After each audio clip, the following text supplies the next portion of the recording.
retrouver à Washington Mathieu Mabin, notre correspondant. Mathieu, bonsoir. C'est la première femme noire à faire son entrée à la Cour suprême.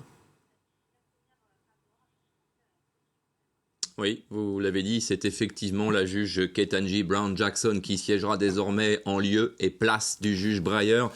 Nommé en 1994 par Bill Clinton, l'homme de 83 ans fait valoir ses droits à la retraite, tout simplement. Pourtant, on le rappelle, un juge de la Cour suprême, selon la Constitution des États-Unis, est potentiellement élu à vie. Le juge Breyer aurait donc pu exercer bien au-delà de ce 29 juin. Seulement voilà, il y a un précédent, celui de Ruth Bader Ginsburg, véritable icône du progressisme américain, qui n'avait pas choisi de démissionner sous la mandature de Barack Obama alors qu'elle se savait malade. Son décès sous Donald Trump avait offert sur un plateau une place de juge conservateur à l'ancien président.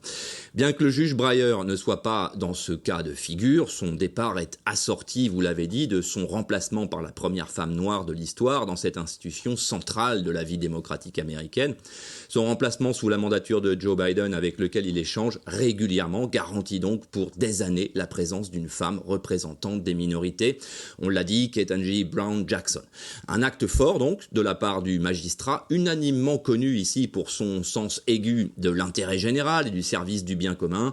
Un geste qui d'ailleurs consolide la crédibilité de son personnage et qui fera que dans les prochaines années et concrètement jusqu'à sa mort, il restera une figure morale du paysage démocratique américain. Je dirais même une figure morale libérée de la réserve à laquelle se soumettent constitutionnellement les juges de la Cour suprême. Et en même temps, Mathieu, ça ne va pas changer tout ça, l'équilibre de cette institution, la plus puissante outre-Atlantique, qui ces derniers jours a pris plusieurs décisions controversées.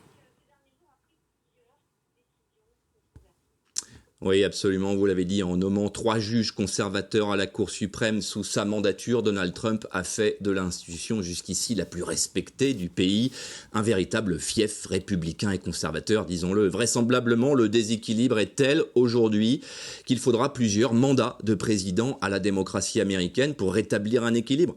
Sous Barack Obama, cet équilibre existait avec 4 juges progressistes et 4 juges conservateurs, un dernier juge jouant le rôle de juge pivot entre ces deux grandes tendances.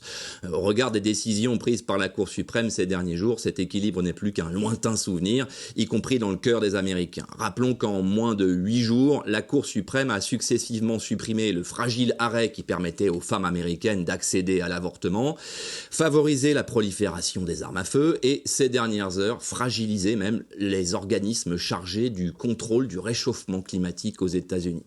3 domaines, 3 piliers du programme de Joe Biden, balayés en quelques jours et sous le regard, disons-le, impuissant du Congrès et de la Maison-Blanche.